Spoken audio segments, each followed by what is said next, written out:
One of the chaplains at this military base told me how there were some war fighters he recognized experienced some really serious stuff and were having a really hard time dealing with it. And he took the small group down to a pond where they ritually washed the blood and the dirt of war off their uniforms together, preparing them to return back to civilian life in their family.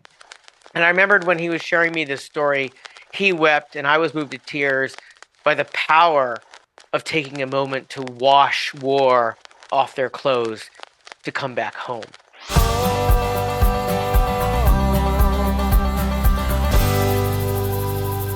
Hello and welcome to the Art of Community Conversations. My name is Seth Resler and I'm the founder of Community Marketing Revolution. And this series of conversations has been inspired by the book, The Art of Community by Charles Vogl. Charles Vogl is the author of this international bestseller. It's got a new second edition that is coming out with 25% more content. That is what inspired these conversations. He's also the co-author of Building Brand Communities, a book which won the Axiom Business Book Gold Medal Award. And his work has been used to develop leadership and programs at Airbnb, Twitch, Google, Amazon, and the U.S. Army. He's presented at the Yale Leadership Institute, Harvard Law School, and the Stanford Graduate School of Business, among others. Please welcome Charles Vogl. Hi, Charles. How are you? This is a fun time to get to spend time with you and to talk about something we think is important.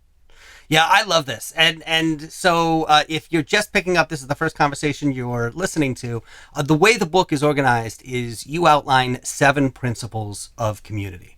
And so we're going to talk about one of those principles today, and that principle is the rituals principle. And so I want to actually bring up a passage from your book. You say a ritual is any practice that marks a time or event as special or important. These actions are imbued with meaning. They connect the present with things in the past and with our hope for the future. So that's a great place to start. Give me an example of some rituals that you see in communities. Well, the good news is, Seth, is we have a lot of rituals in our lives that many of us take for granted. Birthday rituals, for example. I think you and I and everyone listening has attended a birthday. And in our country, a birthday ritual often includes a cake, candles, some singing, usually friends, and some exchanging of gifts. Now, that doesn't necessarily happen in a community, but the idea is there's a ritual. There is an action that indicates that a certain time, in this case, a birthday, is more special than other times. And when we look at communities that stick together, they have rituals, some kind of action that indicates, hey, this time is special. When we have new members, when we've had some success, when we're getting through a tough time, when we've had a big loss, there is something that is done that acknowledges that. And one of the things that's going on in our culture is, for better or worse, Americans are largely running away from their home faith traditions, often for good reasons. What we also often lose when we leave our home faith traditions is we no longer participate in a community that has rituals that recognizes when we have matured and changed in our lives. And so many of us are missing experiences where the people around us gather and acknowledge that we're changing. And we call these rites of passage. So in communities, it can be very powerful when there's a gathering that acknowledges you're no longer a student, you're a teacher, or you're no longer new, you're experienced, or you're no longer single, now you're married. Like whatever that is, there's a ritual for that. And, we talked briefly in our last conversation how when I was a Peace Corps volunteer, I spent literally months of training and preparation. And there was a moment, there was a ritual when someone from the State Department said a few words about the founding of the Peace Corps. And amongst the things that happened is I was given a pin with the Peace Corps logo for me to wear on occasion. And that was a ritual acknowledging that I was going from a candidate to an actual Peace Corps volunteer. And I wish that everybody who's participating in a community, be they living overseas or bicycling together, that there's a moment where they get to gather and acknowledge what is changing and how a particular time is special. So we talked about initiations before. An initiation can be a ritual, but there can be a lot of other rituals as Mm. well as people make their journey through the community. Is that what I'm Mhm. understanding? Absolutely. So my son is part of a martial arts community. He's studying martial arts, and we've talked a lot about community at his gym. And one of the things they have built in their process are the belt ceremonies, where students earn a new belt, and the entire class gathers, and there's certain words said, and there's certain traditional activities made for a student to get a new belt. And that's in a moment where that student recognizes that other people in the studio recognize that they're maturing in the tradition. Obviously, receiving belts has been around for a long time in this country in martial arts, but the idea can be used anywhere. This idea that when we notice someone is maturing in our community, be that academic, athletic, political, philanthropic, volunteering, for example, there's a moment where we acknowledge that someone has matured. I noticed that last year there were a lot of rituals in my life. For example, we had a baby shower for one of my stepdaughters. Mm. My other Mm-hmm. stepdaughter, got her degree. She graduated, and she went to an online school, so she didn't necessarily feel a lot of connection to her fellow students. Mm. She wasn't sure whether she wanted to go to the graduation because the students are spread all over the country. They held a couple of graduation ceremonies in different places, so we wound up driving down to Ohio, and there was this, and she wore the gown and walked across the stage and everything. And I'll never forget her saying afterwards, I didn't really think I wanted to go or it was going to be important. And she said it was a big deal. Like it made her feel Mm-hmm. part of something. And I Mm-hmm. think this speaks to the meaning of these rituals and why the meaning is so important. Can you elaborate on, the meaning? Absolutely. So I think that's a fantastic example. She was clearly part of a student community, right? Even though she was physically removed from them. And she voiced something that I've noticed in my travels, that people very often underestimate the power and the importance of rituals. And in a graduation ceremony, it's pretty predictable, right? And there's usually nothing unique about them, right? We know there's going to be a stage and families in chairs, and there's going to be black robes, and there's going to be walking across the stage. Like it's not creative and dramatic, and yet it can be profoundly meaningful. I guess the point I want to really land here is when we're bringing people together, be that a family or enthusiasts in our neighborhood, we can notice that rituals can be more powerful than people know. An example that stands out in my mind, which I like referring to, is I was visiting a military base in the United States some years ago, and the leadership were telling me that one of the challenges they had is they didn't have proper or good rituals transitioning warriors from war to reintegrating into family life. That they largely land, there's something very perfunctory in a school gymnasium, and then boom, they're back with their families. And one of the chaplains at this military base told me how there were some war fighters he recognized need something more, that they had experienced some really serious stuff and were having a really hard time dealing with it. And he took the small group down to a pond there on the base, and they had a ritual where they ritually washed the blood and the dirt of war off their uniforms together, preparing them to return back to civilian life in their family. And I remembered when he was sharing me this story, he wept and I was moved to tears by the power of taking a moment to wash war off their clothes to come back home. And I still remain sad that that powerful ritual was only made available to a few warriors, and that it isn't a common ritual, or there aren't similar rituals to help with that transition in life from going from one way, a warrior, to another, a spouse and a parent. We're free to create these in any way that we want, and it doesn't have to involve gore, and it doesn't have to involve ritual washing. There's something you talk about in the book, which is ritual silence. Can you Mm-hmm. explain that concept and what that means? Yeah, I've noticed in our culture when there's a great loss, maybe a death or a tragedy for an organization, there's a seemingly instinctual longing for taking a moment of quiet. And what we can recognize in that is rituals are a time that's special is different from normal time. So if a place is normally loud, then quiet is special.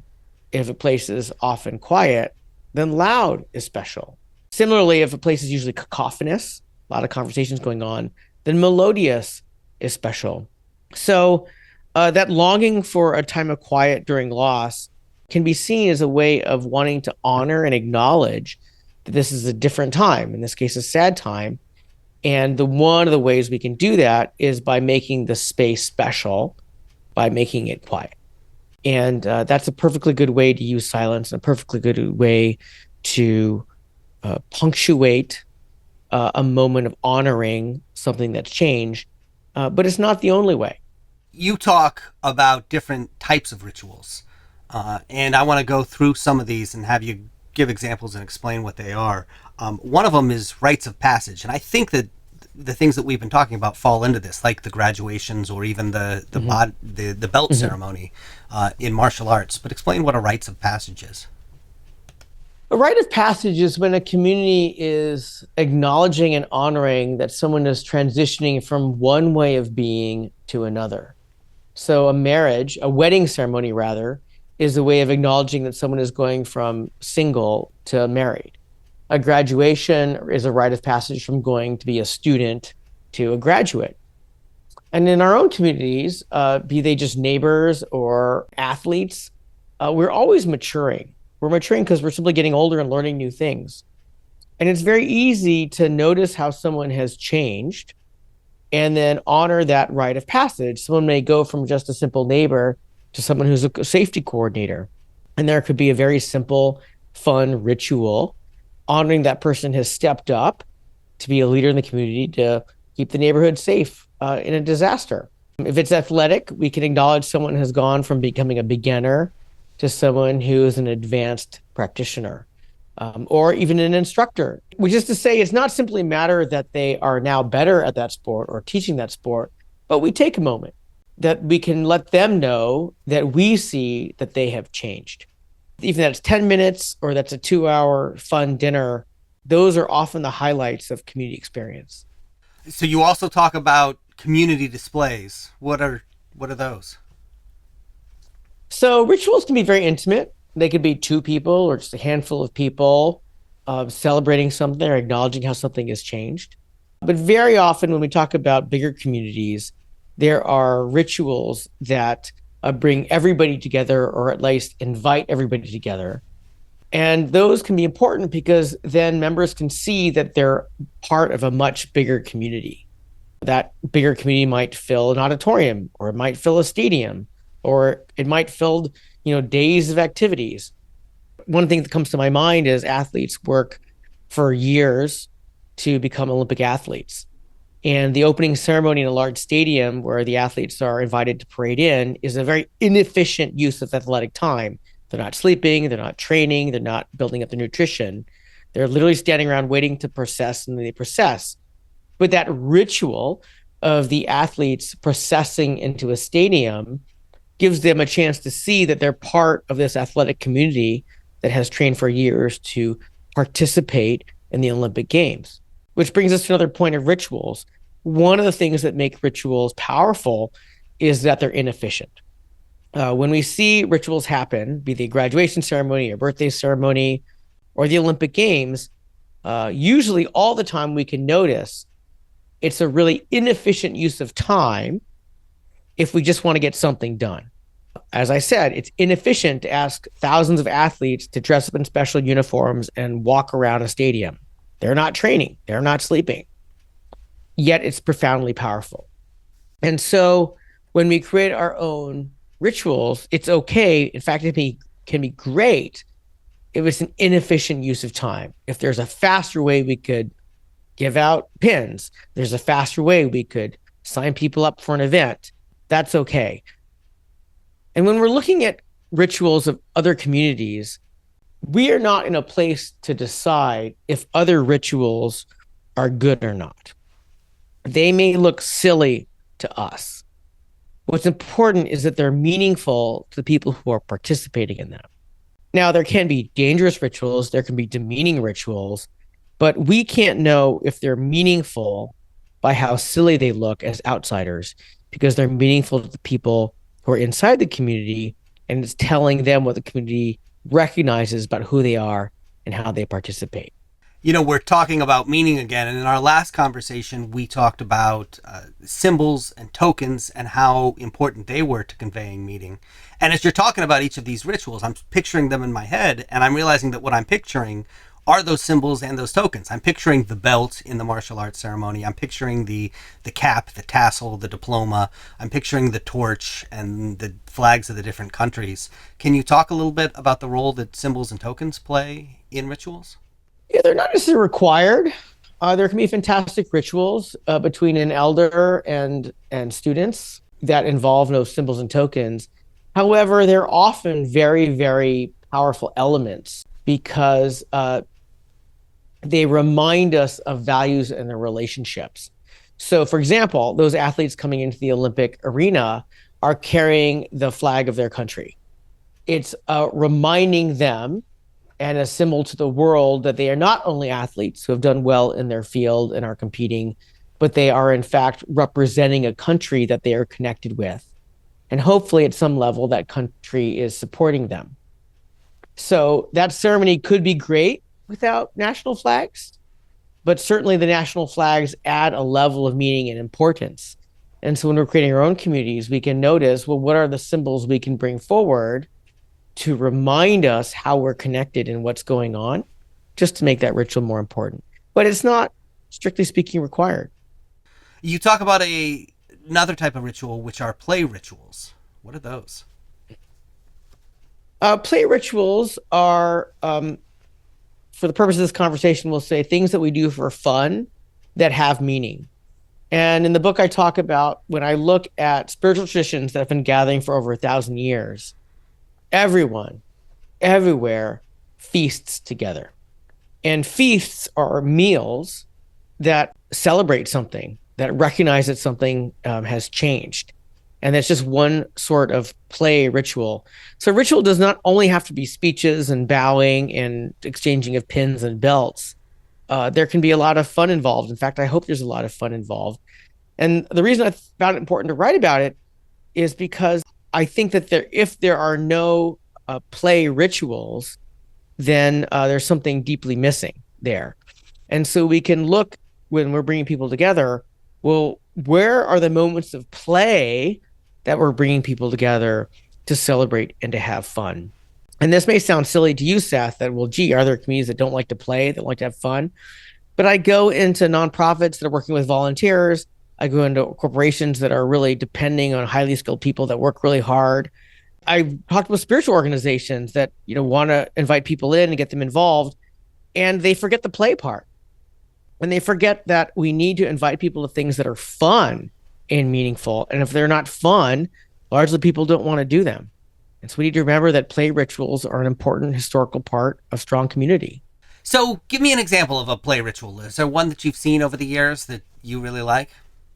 Yeah, so years ago, I was invited to participate in a Hash House Harriers running event. The Hash House Harriers are a non-competitive running group that play this particular game that's a long-distance running game where they have to run a particular map. And at the end of that game, there's traditionally a barbecue or meal afterwards where the runners gather and share a meal together. And during that meal, the runners who are part of this community break out in traditional songs, and they're silly songs. And they're songs that they know only because they participated in the community for years. And for those of us who are guests, we obviously don't know the songs, and we recognize the songs are really silly. And what I loved about sitting in that lunch, listening to these silly songs, is I was watching people who were ostensibly gathering to run long distances in a game sit around and sing silly songs just for fun. And they were sharing songs that only they knew. And we have a fancy name for that. It's called esoteric knowledge. They were sharing their esoteric knowledge of being part of the community and celebrating their community. And it was a ritual because the songs had no technical importance, right? It wasn't important that to run the game, you knew the songs, but it just celebrated their interest in coming together for fun and being connected. Yeah, I can think of things in my own life that are smaller but fun. I was on a swim team growing up, and the swim team season ended with sort of this championship meet where, that was sort of the big. It was like our Super Bowl, right? Of swimming, and then afterwards we would always have a pizza dinner, and the team would go out for a pizza party at the end. And we didn't have to do that, but I think it was a fun ritual and a way for people to just get together and relax and enjoy themselves. So yeah, I can see this in my own life in a lot of places. This is fascinating. Well, and Seth, when you recognize that pizza party was less about just people having pizza together, but that it was a celebration of your relationships and a punctuation of that day or that week of athletics, then it opens up the opportunity of you embellishing it a little bit to make it important. So hopefully at some point that pizza party, somebody stood up, gathered their intention and said out loud how your relationships were important, how the commitment to one another is important, how the support of other athletes to one another has changed your life, and how much you appreciate and celebrate these relationships as you grow older and grow more mature as an athlete. Now, in the book, you've got a whole script for rituals, and I'll let people read it and they can go through the whole thing. But can you highlight some of the key points, especially for somebody who is either thinking about creating a ritual for a community or maybe even tuning up a ritual that they have in a community? What do you think are the really important things to include in that? Yeah, well, in the book, I just provided a very light structure for someone who wants to create a fun ritual for a community. They don't know where to start. They can start with the structure that I provided, which is informed by how spiritual traditions have been structuring rituals for millennia. It's not the only way to do it. It's not the right way to do it. It's just a way to get you started. And so some of the things I mentioned, for example, it's important that someone punctuates the beginning. We call it an opening collect. You're collecting people together. For example, at a pizza party, someone stands up and says, it's deeply meaningful to me that all of you have gathered here when you don't need to be here, that we spent the whole day in sport together and you're all tired and yet we're here around a table, to create friendship. It's meaningful that we can celebrate this time together. We've punctuated the gathering time and the gathered time. And I've noticed that when people gather for play rituals, there's often a lot of reticence for someone to stand up and just state why we're together and why this is important and punctuate the beginning of this celebration together. Another element I mentioned is to invoke or reference wisdom that's relevant to your gathering. So I know you're a swimmer athlete, Seth. There was probably a coach or a famous swimmer or someone who talks about the importance of sport and maturing that you can say, and says, we know that people who build their bodies up and build these friendships in sport make them healthy for the rest of their lives and teach us the resilience we need to be successful in life. And what that does is that reminds the group that this thing we're doing today is not the only time this happens, but we sit in a tradition of people gathering and we're continuing that tradition. So for example, I was invited to speak to heads of schools on the East Coast at a conference they've been hosting for dozens of years every year. And that year I was invited to do some teaching there. And I was able to say in my presentation, this isn't just a bunch of educators listening to a book author talk. This is a reconvening of educators in a place where educators have convened for many, many years in an effort to become better in their fields in order to make the next generation stronger than the last. And I don't know if we're going to accomplish that today, but I know that we're standing in that tradition of educators becoming stronger to do a better job. Now, after I had said that, it was the same group of educators in the same room with the same guy in a microphone in the front of the room. But because I had referenced the tradition that had come before us that we were standing in, authentically, the gravity of what we were doing felt more important because we were acknowledging it's not just about these few hours we're going to spend together. It's about this greater commitment that we're continuing. And then another part that I like to include in the structure that I provided was to give participants a moment where they can participate. So they're not just looking and listening and waiting for the ritual to end. We can invite participants to say something, to offer something, to build something, to plant something, to wash something, color something, to post something, something that invites them into that ritual so they know that it isn't simply about watching elders say the things and make it important. Rituals can change over time. They can evolve, and sometimes they evolve slowly. But also, I think, for example, of the pandemic, when all of a sudden we had to Mm-hmm. change a lot of things very quickly, and yet we wanted to keep those rituals in place. As we said in the outset, the idea behind these rituals is that it connects you to things in the past, and it also connects you to the hopes for the future. What are the important things to think about as rituals change, or if you are in charge of a community and you are seeing rituals evolve? What's important to keep in mind there? Yeah, well, rituals are always created by someone, and they're not necessarily magic, which is to say that we can modify them as our participants change.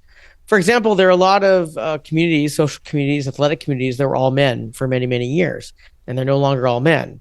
Well, it would be silly to continue the exact rituals that those communities had while they were all men when they're no longer all men. So we can recognize we've changed, memberships changed, the values have changed, the times have changed, and it's okay to change rituals. In fact, if the rituals don't change, that's a sign of stagnation. That's a sign of not recognizing that the world has changed, numbers have changed, the technology has changed, and there's a way to do it differently. Now, that doesn't mean that we can't recognize what the strengths of the rituals we have, be they initiations or graduations or honoring, but that we can notice that it can be done differently.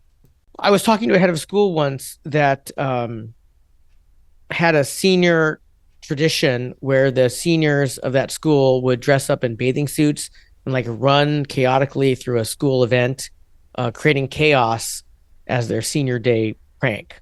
And there may have been a time where that was fun and irreverent and considered an exuberance of youth, but it had distilled into an event that was simply just obnoxious and distracting. And because it had no meaning to it, it was just also inane.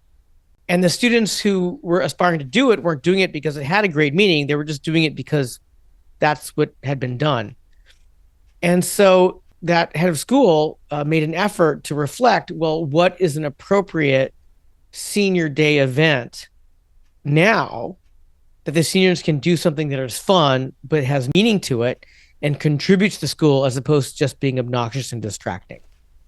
And I was really proud that there was someone willing to look at what the tradition was and ask, is this appropriate for us anymore? So I'm sensing a theme throughout all our conversations, which is that it's really about the meaning.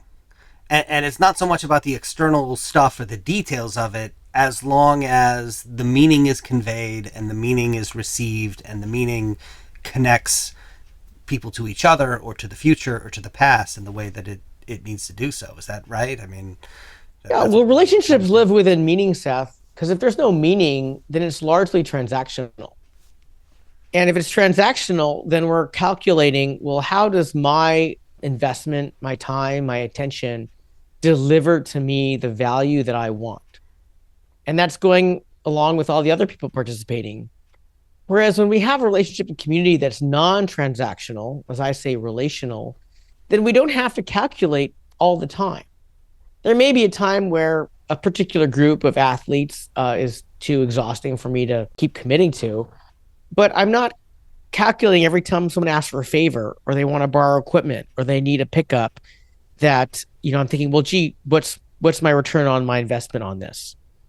And when we're working in a non-transactional relationship, in this case, network of relationships, the meaning of the actions we take together are really powerful and really important. So let's say I am a community leader and I'm in charge of a ritual or certain rituals within my community. How can I screw it up? Like, what are the mistakes that you sometimes see, and how can we avoid those mistakes? Yeah, a big mistake that I see is that leaders don't recognize the profound meaning of seemingly silly actions. They don't understand that otherwise silly activities that look inefficient can be part of profound rituals. An example that comes to my mind is I was leading a workshop and someone said how she remembered a ritual that was really powerful, but it was so silly. She was in school and she was an all girls school. And at one point, when she was a schoolgirl, the alumni came to the school. And at a certain part of graduation from one grade to another, but not a big graduation like high school, the alumni would give a big yellow ribbon to the current schoolgirls. And she talked about how meaningful that was to her as a little girl to get this big yellow ribbon from an alumna. And I remember being sad when she shared this with me because she had just decided that it was silly that she thought it was wonderful to get this big yellow ribbon from an alumna, which what I saw in that ritual was that a student was getting a token of membership and maturity from an elder in this community. And that's why it was meaningful. And yet, as an adult, she had dismissed it as being silly. So she couldn't recognize that while it looked silly, people didn't understand its meaning. It could be, in fact, was profoundly important to someone in the community and in the ritual. In the book, I talk about how, for example, even as adults, there are people who go into stadiums and watch rituals where laundry, literal laundry, is raised up in the stadium to be hung high up. And they call that a jersey retirement, right? When a jersey is retired for a stellar athlete. Most of the world thinks it's pretty silly to take clothes and hoist it up while people are watching and just hang it in a large room. But it's not silly to the people who want to honor the athlete who wore that number and recognize that that jersey is being retired. So the mistake is to look at the activity and just dismiss it as silly without first asking and inquiring, is and how is this important, no matter how silly the action may look to an outsider. I'm trying to think about my own life and what I do that's silly, and the first thing that comes to mind is Halloween, because I'm the house on the block that goes all out with just all the animatronic stuff, and I love to take the time to set up the fog machines and have the spooky sound effects and music going and have all the things, and I love it when the kids come up and they're scared by it, and it's become something in my family where, like, that's just it for us, is to sit there for 4 hours and pass out candy to all the kids that come up, and I don't know, it's silly, but it means something to me. Well, my guess, Seth, is you consider that commitment a contribution to the neighborhood. Absolutely, absolutely. I do, and I don't have a lot of connection to my neighborhood. It's not necessarily like it was when we were growing up and everybody knew all their neighbors, but this is a way that I can connect with my neighbors, and yeah, I absolutely I love that. Yeah, so it sounds like for you, it's a way of you expressing to your neighbors that I care, that there is joy and camaraderie and some kind of commitment to the fun in this neighborhood, and that you're willing to make it. You want them to see that.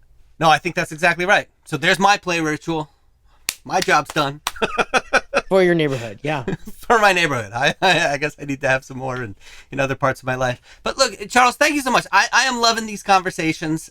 We've got more to go because there are 7 principles in the book, The Art of Community. Congratulations again on the 2nd edition coming out. And we'll be back for more of these. So thank you for joining me. Well, it's wonderful to have these conversations, Seth.